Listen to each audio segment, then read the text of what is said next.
శ్రీ మహాగణాధిపతయే నమః, శ్రీమాత్రే నమః. మాచిరాజ్ భక్తి ప్రేక్షకులందరికీ నమస్కారం.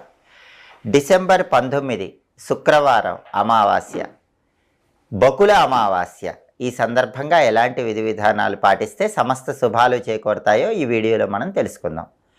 మార్గశిర మాసంలో బహుళపక్షంలో వచ్చే అమావాస్య తిథిని బకుళ అమావాస్య అంటారు. 2025 సంవత్సరంలో డిసెంబర్ 19వ తేదీ శుక్రవారం బకుళ అమావాస్య వచ్చింది. బకుళ అమావాస్యకు ఉన్నటువంటి ప్రత్యేకత ఏంటంటే, ప్రతి ఒక్కరికి కూడా ఇంటి దైవం అని ఉంటారు. ఇంటి దైవానికి నైవేద్యం పెట్టడం ద్వారా ఇంటి దైవం సంపూర్ణమైన అనుగ్రహం పొందే అమావాస్య బకుళ అమావాస్య.